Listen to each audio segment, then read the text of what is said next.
Assalamualaikum warahmatullahi wabarakatuh, dan saya ucapkan selamat pagi kepada kalian semua. Bagaimana keadaan kalian hari ini? Alhamdulillah, mesti baik kan?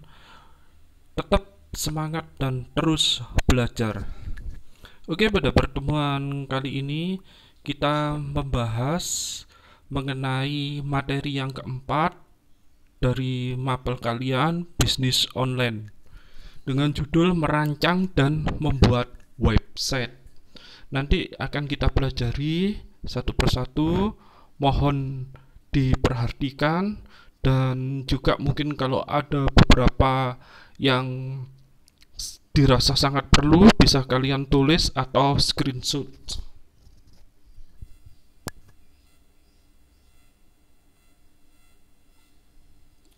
Dalam menerapkan cara pembuatan website yang akan kita pelajari, ini nanti yang pertama adalah pengertian website. Kemudian yang kedua, jenis-jenis website. Yang ketiga, merencanakan website. Yang keempat, membuat website. Dan yang kelima, pembahasan mengenai perbandingan antara website statis dan website dinamis. Pengertian website. Website adalah sebuah sekumpulan halaman web yang mempunyai topik saling terkait. Terkadang disertai pula dengan berkas-berkas gambar, video, atau jenis-jenis berkas lainnya. Kemudian ini adalah manfaat website. Yang pertama, manfaat website adalah website dapat dijadikan sebagai tempat untuk menjaring konsumen via online. Kemudian yang kedua, website dapat dijadikan sebuah alat komunikasi yang efektif. Kemudian dapat memanjakan konsumen. Kemudian etalase virtual. Kalau biasanya toko offline seperti retail dan sebagainya, mereka mempunyai etalase untuk mendisplay produk. Dan ini karena online, dengan bisnis online melalui website, maka etalasenya adalah etalase virtual. Kemudian website bisa dijadikan sebagai sebuah media publikasi. Dan website dapat dijadikan media interaktif. Dan yang paling penting, website itu adalah merupakan sebuah brand perusahaan. Sehingga nama merek sebuah perusahaan itu mesti terkait dengan websitenya. Oke. Ini ada beberapa potensi pekerjaan online atau daring menggunakan website. Berikut akan kita bahas beberapa pekerjaan atau sebuah usaha di dunia daring dengan menggunakan media website. Yang pertama, afiliasi. Jenis pekerjaan ini berupa tawaran kerjasama antara perusahaan pemilik produk atau jasa tertentu dan seseorang yang akan bertugas sebagai agen penjualan melalui website atau blog. Contoh misalkan Lazada, kemudian Amazon, kemudian ClickBank. Kemudian jenis pekerjaan lainnya yang terkait dengan website adalah toko online atau online shop. Toko online menawarkan produk atau jasa melalui website dengan cara menampilkan produk atau jasa di dalam website yang berbentuk toko online atau etalase virtual. Contoh Shopee, Bukalapak, Tokopedia. Saya rasa kalian kan sudah familiar kan dengan 3 contoh toko online ini. Kemudian ada paid to review, jenis pekerjaan dengan membuat artikel promo untuk produk atau jasa orang lain dan mempublikasikannya di website atau blog si pengulas atau pembuat artikel. Contoh reviewme.com, reviewtokoonline.co, payperpost.com. Kemudian ada pay per click atau PPC. Pekerjaan online yang dilakukan dengan cara menempatkan iklan dari situs yang melayani iklan. Jadi sekali lagi, iklan dari situs yang melayani iklan. akan mendapatkan penghasilan apabila setiap iklan yang ditampilkan di website akan diklik oleh pengunjung. Contoh Google AdSense, kliksaya.com, city.co.id, niagahoster.co.id. Kemudian berikutnya adalah forex trading, jual beli saham secara online. Contoh binomo.com, iqoption.co, forex.com. Saya rasa yang lebih familiar untuk kalian dan kalian lebih paham itu biasanya Binomo. Itu kan banyak iklannya yang berseliweran di website dimanapun, di platform apapun mesti ada Binomo. Kemudian kita bahas mengenai SEO atau SEO. Untuk membuat sebuah website dan merancang sebuah website agar website itu menjadi website yang bagus, kemudian dikenal oleh user, karena intinya kita dalam kegiatan online nyawanya itu adalah website dan user, pengguna internet. SEO adalah upaya mengoptimasi website untuk mendapatkan peringkat teratas di hasil pencarian. Dengan mendapatkan ranking tinggi di hasil pencarian, potensi traffic organik pun meningkat. Contoh SEO, google.com, yahoo.com, bing.com, axe.com. Itu semua adalah platform untuk membuat SEO. Tapi yang paling utama dan yang paling sering digunakan oleh orang adalah google.com. Kemudian berikutnya ada blogging. Blogging adalah sebuah blog yang berisi materi atau artikel yang bermanfaat, yang dapat dibaca dan dinikmati oleh pengunjung. Jika sudah memiliki banyak pengunjung, blog dapat dijadikan alat untuk menghasilkan pendapatan melalui iklan dan sebagainya. Itu contoh blog.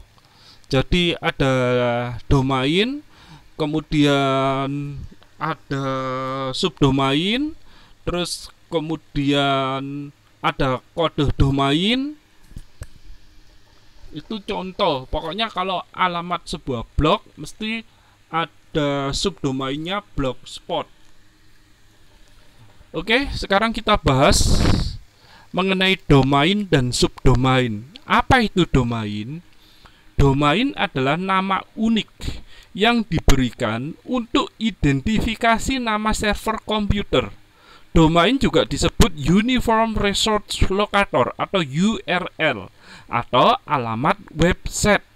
Ketika kalian pertama kali membuka sebuah search engine, tampilannya pertama kali baik itu di platform Android atau laptop atau PC, mesti ada URL.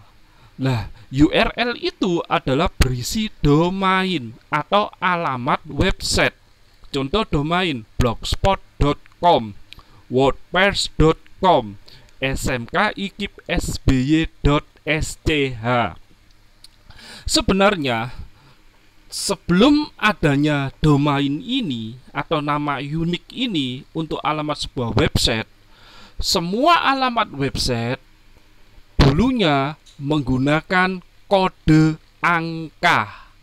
Sekali lagi, semua alamat website menggunakan kode angka yang rumit. Misalkan 192.168.068.00. Coba kalian bayangkan jika seandainya ada banyak alamat website, ada ribuan alamat website, bagaimana kita bisa menghafal kode-kode tersebut satu persatu? Jadi ibaratnya itu kayak semacam nomor telepon, nomor HP.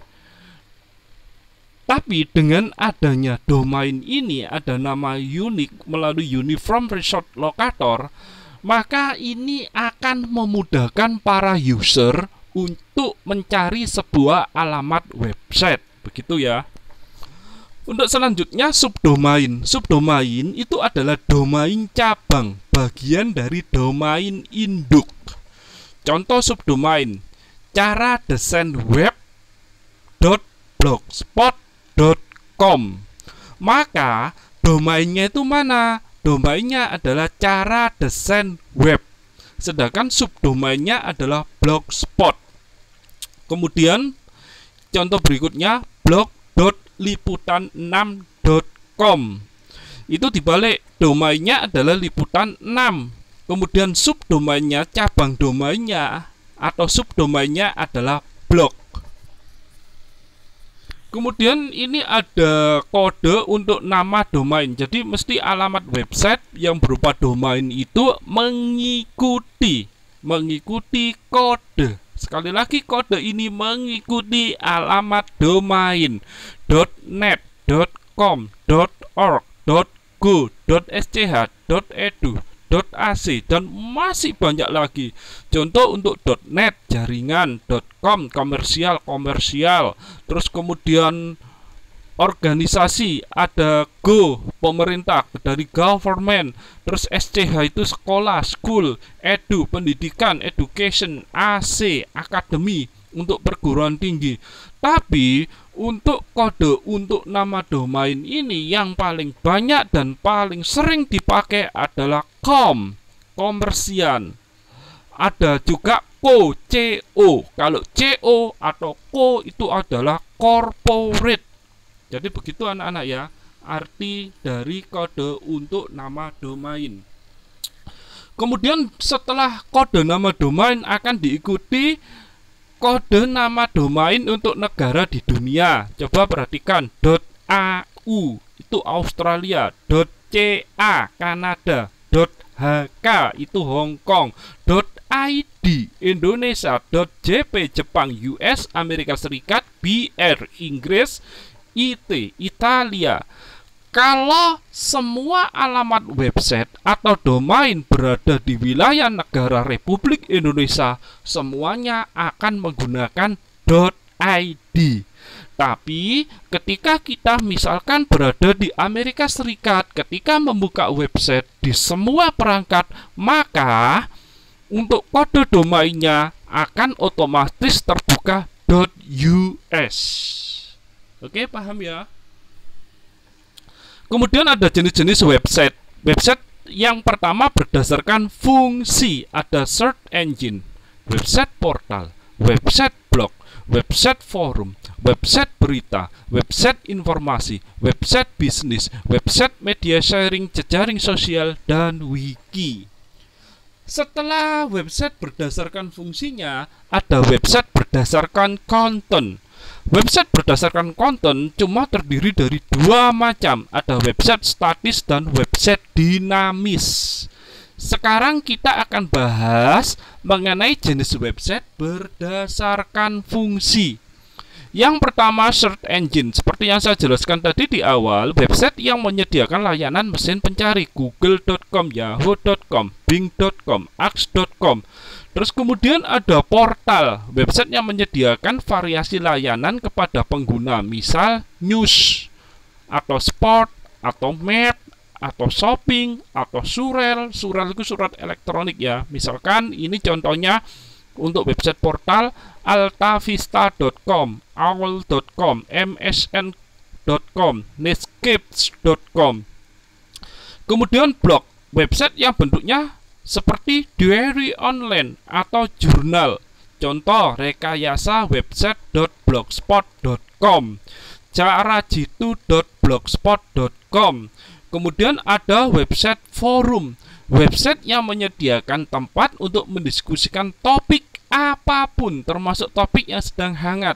Yang umum biasanya adalah kaskus.com, terus kemudian detikforum.com.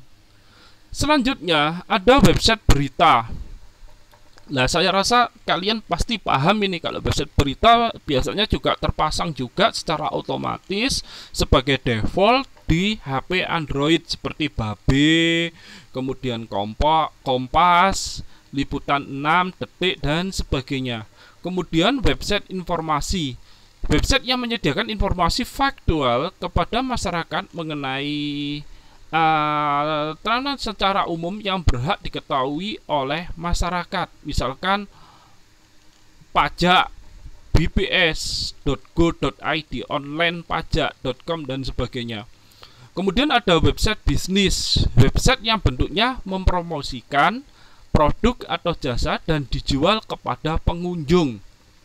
Misalkan rabani.co, klikbca.com, toyota.co, sosro.com, firstmedia.co. Ini semua sebenarnya adalah website milik perusahaan. Jadi website milik perusahaan itu juga disebut sebagai website bisnis. Kemudian ada website media sharing. Kalau kita misalkan pingin file berupa artikel, pingin file berupa Word, pingin file berupa PowerPoint, PDF dan sebagainya, kita bisa mencarinya di website media sharing. Website yang menyediakan artikel, tempat penyimpanan file, materi-materi, halaman web, serta untuk membagi informasi dan komentar, misalkan Dropbox.com, terus kemudian dig.com, mediashare.com, terus kemudian ada juga yang paling banyak dicari orang itu adalah akademia.com. Selanjutnya berdasarkan fungsinya ada website jejaring sosial. Saya rasa kalian sudah paham banget mengenai jejaring sosial. Ada Twitter, ada Google Plus, ada Instagram, ada Pinterest, ada MySpace, ada Facebook. Itu semua adalah website jejaring sosial. Terus kemudian yang terakhir ada website wiki. Website yang berbasis teks digunakan untuk mencari informasi. Contoh Wikipedia. Website wiki cuma satu, itu adalah website wikipedia.org.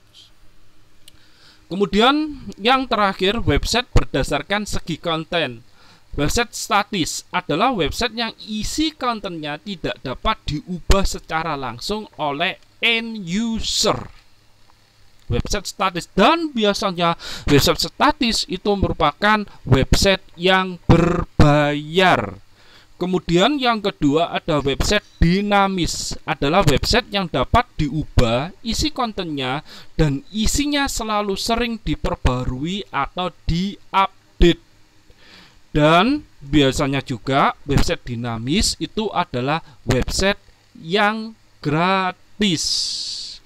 Contoh Facebook itu termasuk website dinamis. Coba perhatikan, hampir tiap hari, tiap menit, tiap jam itu isinya bisa diperbarui, diupdate. Dan memang rata-rata untuk website jejaring sosial melalui media sosial adalah website dinamis. Kelebihan website. Website yang pertama, kelebihannya jangkauan pasar yang sangat luas. Setuju kan kalian? Jangkauan pasar luas. Kemudian yang kedua, dapat digunakan untuk publikasi dan perikanan. Terus kemudian akses informasi yang sangat mudah. Mudah untuk update informasi yang terbaru, link dan viral marketing. Dan yang paling terakhir dan paling penting, kelebihan website itu dapat digunakan sebagai proteksi brand, proteksi merek.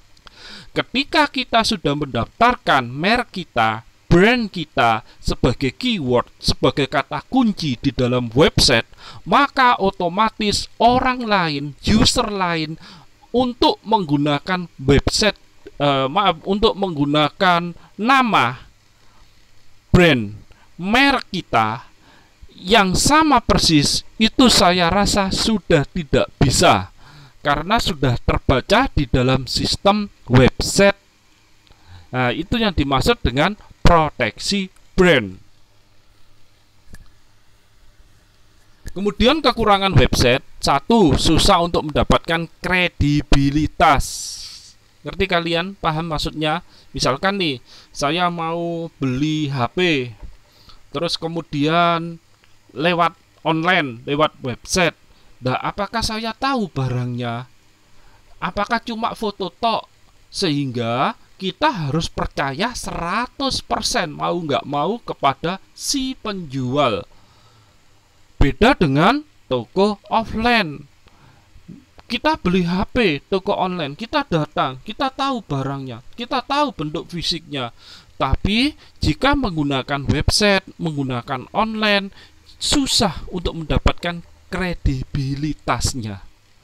Kemudian yang kedua, susah untuk mencapai target pengunjung. Jadi untuk mentarget pengunjung itu susah. Misalkan satu harinya harus 20 gitu, nggak bisa, susah. Kemudian yang ketiga, adanya spam. Mesti di dalam platform digital, terutama online, mesti ada spam, mesti ada virus yang masuk. Kemudian yang keempat, wajib ada jaringan internet yang stabil. Kalau misalkan ada jaringan internet tapi nggak stabil juga percuma. Jadi cirinya itu, ada jaringan internet. Yang kedua, internet harus stabil. Itulah kekurangan dari website. Oke, mungkin itu yang bisa saya sampaikan. Terima kasih atas perhatiannya. Saya akhiri. Wassalamualaikum warahmatullahi wabarakatuh. Mungkin jika kalian ada pertanyaan mengenai materi ini, kalian bisa japri ke saya atau tulis komentar di kolom chat komentar channel YouTube saya ini. Terima kasih.